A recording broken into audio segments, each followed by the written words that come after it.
പറ്റിയില്ല. കാരണം കെട്ടിടത്തിന്റെ പ്രശ്നമായിരുന്നു അത്. കുറേ പേരുടെ കരിഞ്ഞ ജീവിതത്തിന്റെ മുമ്പിലാണ് നമ്മളിപ്പോൾ നിൽക്കുന്നത്. അതിനകത്തെ ശരിതെറ്റുകൾ ഇതിനെക്കുറിച്ചൊക്കെ ഇനിയും നമുക്ക് അന്വേഷിക്കണം. പല വിധത്തിലും പല തലത്തിലും അന്വേഷിച്ച ശേഷമേ എന്തുകൊണ്ടാണ് ഇങ്ങനെ സംഭവിച്ചത് എന്ന് നമുക്ക് പറയാൻ കഴിയൂ. പല ഊഹാപോഹങ്ങളും ഉണ്ടാവാം, അതൊന്നും നമുക്ക് വിശ്വസിക്കാൻ പറ്റില്ല. കൃത്യമായി ഇതിനെക്കുറിച്ച് പോലീസ് തലത്തിലും അതുപോലെ തന്നെ അഗ്നിശമന രംഗത്തു നിന്നും അതുപോലെ ഇലക്ട്രിക്കൽ ഇൻസ്പെക്ടറേറ്റ് ഇവരെല്ലാം വിദഗ്ധമായ പരിശോധന നടത്തിയിട്ടേ കൃത്യമായി ഈ ഒരു കാര്യത്തെക്കുറിച്ച് ഇതിൻ്റെ തുടക്കം എന്താണെന്ന് അറിയാൻ കഴിയും. വളരെ ദൗർഭാഗ്യകരമായി പോയി. പ്രത്യേകിച്ച് നമ്മുടെ കോഴിക്കോടുള്ള ഏറ്റവും വലിയ ഒരു ഷോറൂമും അതോടൊപ്പം തന്നെ ഏറ്റവും വലിയൊരു ഗോഡൗണുമുള്ള ആൾക്കാരാണ് നമ്മുടെ ഈ കാലിക്കറ്റ് ക്ലോത്ത്സും കാലിക്കറ്റ് ഫർണിഷിങ്ങും എല്ലാം ആയിട്ടുള്ള നമ്മുടെ ഈ ഒരു ഷോപ്പ്. എല്ലാം തുണിത്തരങ്ങളെല്ലാം കിട്ടുന്ന ഈ ഷോപ്പ്. അപ്പോൾ അതുകൊണ്ട് തന്നെ ഞങ്ങൾ ഉദ്യോഗസ്ഥ തലത്തിൽ ഇന്ന് സ്റ്റിയറിംഗ് കമ്മിറ്റി പ്രത്യേകമായി വെച്ചിട്ടുണ്ട്. അപ്പോൾ ആ തലത്തിലൊക്കെ എന്തെല്ലാം കാര്യങ്ങൾ നമുക്ക് ചെയ്യാൻ കഴിയും, നമ്മുടെ ഭാഗത്തു നിന്നുണ്ടായ കാര്യങ്ങൾ, അതിൻ്റെ കാരണങ്ങൾ, ഇതൊക്കെ കോർപ്പറേഷൻ തലത്തിൽ ഞങ്ങൾ ഇന്ന് അന്വേഷിക്കും. അതിനുശേഷമേ എന്ത് ചെയ്യണം എന്നതിനെക്കുറിച്ച് ചിന്തിക്കാനാവൂ. ഇത് നമുക്ക് ഒറ്റയ്ക്ക് ചെയ്യാൻ പറ്റുന്ന കാര്യങ്ങളല്ല. ഇതെല്ലാവർക്കും ഒരു പാഠമാകണം. ഇടയ്ക്കിടയ്ക്ക് ഉണ്ടാവുന്ന, പ്രത്യേകിച്ച് നമ്മുടെ പഴയ കെട്ടിടങ്ങളിൽ ഇടയ്ക്കിടയ്ക്ക് ഇങ്ങനെ തീപിടുത്തം ഉണ്ടാവുമ്പോൾ കൃത്യമായിട്ട് അതിൻ്റെ ശാസ്ത്രീയമായിട്ടുള്ള കാര്യങ്ങളെക്കുറിച്ച് നമുക്കൊരു അവബോധം ഉണ്ടാവുകയും അത് കർശനമായിട്ട് നടപ്പിലാക്കുകയും വേണമെന്ന് മാത്രമേ ഈ സമയത്ത് പറയാം. ഒരു പ്രശ്നം എന്താ അറിയോ, ഇന്നലെ 5 മണിക്കൂറോളം നമ്മുടെ എല്ലാ ഫയർ സംവിധാനവും വെറുതെ നിൽക്കേണ്ടി വരുന്നു. വെള്ളം അകത്തേക്ക് എത്തിക്കാൻ പറ്റുന്നില്ല. അതായത് കെട്ടിടത്തിന് ഒരു അഗ്നിശമന സുരക്ഷാ സംവിധാനം ഉണ്ടായിരുന്നില്ല എന്നുള്ളത് വ്യക്തമാണ്. അഗ്നിരക്ഷാ ശമന ഉപാധി എന്ന് പറയുമ്പോൾ ഇത് പഴയ കെട്ടിടമാണ്. AC ആവുമ്പോൾ നമ്മൾ എന്ത് ചെയ്യുക? എല്ലാം കൊട്ടി അടയ്ക്കുകയാണ് AC ആയതുകൊണ്ട്. അതുകൊണ്ടാണ് നമുക്ക് ആ ഒരു ആക്സസ് ഇല്ലാതെ പോയത്. അകത്തേക്ക് കയറാൻ പറ്റുന്നില്ല.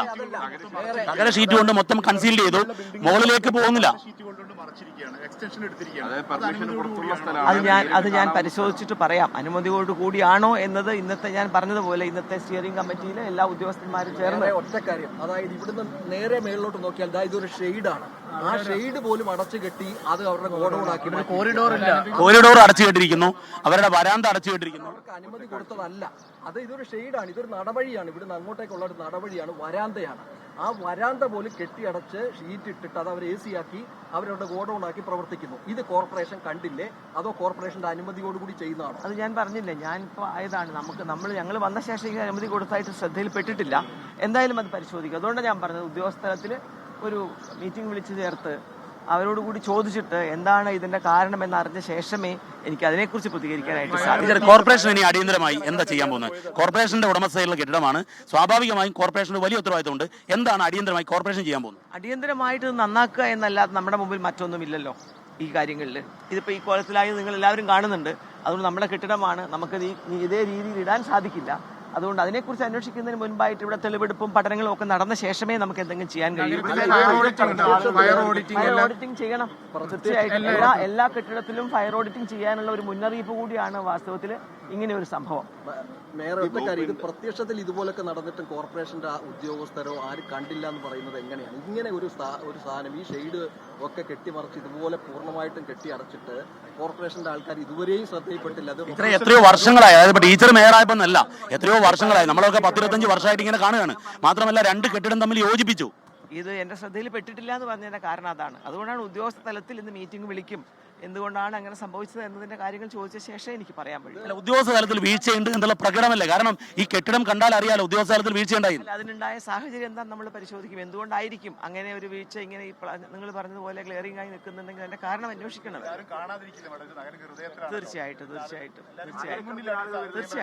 തീർച്ചയായിട്ടും അതുകൊണ്ട് അങ്ങനെ പാഴ്ച പറ്റിയിട്ടുണ്ടെങ്കിൽ നമ്മൾ പാഴ്ച പറ്റിയെന്ന് പറയുമെന്നല്ലാതെ നമുക്കതിനെ ഡിഫെൻഡ് ചെയ്യാൻ സാധിക്കില്ല. അതുകൊണ്ടാണ് ഞാൻ നേരത്തെ പറഞ്ഞത് ഒരു മീറ്റിംഗ് വിളിച്ചു കൂട്ടി ഇതിന്റെ കാര്യങ്ങൾ എല്ലാവരോടും അന്വേഷിക്കാതെ നമുക്ക് ഇതിനെക്കുറിച്ച് ഒന്നും കൗൺസിലല്ല, സ്റ്റിയറിംഗ് കമ്മിറ്റി, നമ്മളൊരു മന്ത്രിസഭ പോലെ എല്ലാ ചെയർപേഴ്സൺസും അതുപോലെ എല്ലാ ഡിപ്പാർട്ട്മെന്റൽ ഹെഡ്സും ചേർന്നുള്ള ഒരു മീറ്റിംഗ് ആയിരിക്കും. അതിനുശേഷം അന്വേഷിച്ച ശേഷമേ ഇതിനെക്കുറിച്ച് റിപ്പോർട്ട് പറയാൻ സാധിക്കും.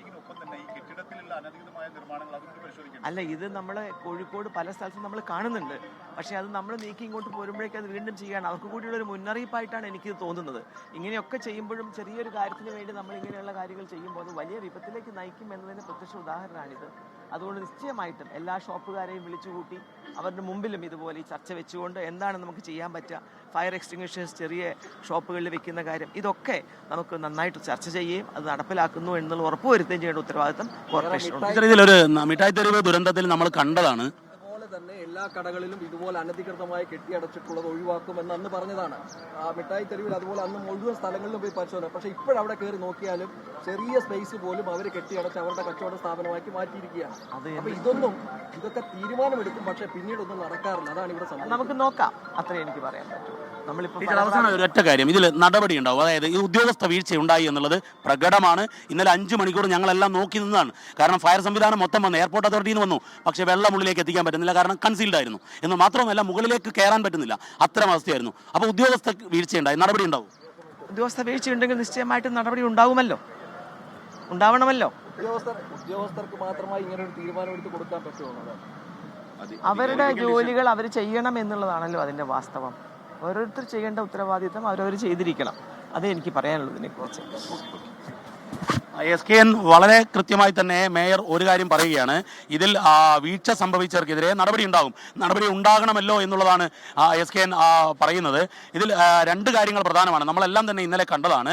ഈ കെട്ടിട നിർമ്മാണത്തിൽ അഗ്നിശമന സുരക്ഷാ സംവിധാനം, ഇപ്പോൾ പഴയ കെട്ടിടമാണെങ്കിലും അതിന് ഫയർ എക്സിറ്റ് വേണം. ഇപ്പോഴത്തെ പുതിയ ചട്ടപ്രകാരം ലൈസൻസ് പുതുക്കുമ്പോൾ ഫയർ എക്സിറ്റ് വേണം. അത്തരം കാര്യങ്ങൾ ഒന്നും തന്നെ ഉണ്ടായിരുന്നില്ല എന്നുള്ളത് വസ്തുതയാണ്. ഈ കാര്യം ഉൾപ്പെടെയുള്ള കാര്യങ്ങൾ പരിശോധിക്കും. ഇന്ന് മേയർ അടിയന്തരമായി യോഗം വിളിച്ചിരിക്കുന്നു. അതായത് കോർപ്പറേഷനിലെ ഈ വിവിധ സ്റ്റാൻഡിംഗ് കമ്മിറ്റി ചെയർമാൻമാർ ഉൾപ്പെടെയുള്ള ഉദ്യോഗസ്ഥർ ഉൾപ്പെടെയുള്ള യോഗമാണ് വിളിച്ചിരിക്കുന്നത്. ആ യോഗത്തിന് ശേഷം മറ്റ് തുടർ നടപടികളിലേക്ക്, പരിശോധനയിലേക്കും തുടർ നടപടിയിലേക്കും കടക്കും. മറ്റൊന്ന്, കെട്ടിടത്തിന്റെ ഉടമസ്ഥാവകാശം കോർപ്പറേഷനാണ്. അതായത് കോർപ്പറേഷൻ ഉടമയായുള്ള ഒരു കെട്ടിടത്തിലാണ് നാടിനെ നടുക്കിയ, ആശങ്കയുടെ മുൾമുനയിൽ നിർത്തിയ, മണിക്കൂറുകൾ പിന്നിട്ട ഒരു അഗ്നിബാധയുണ്ടായത്. അതുകൊണ്ട് തന്നെ കോർപ്പറേഷന് ഉത്തരവാദിത്തമുണ്ട്.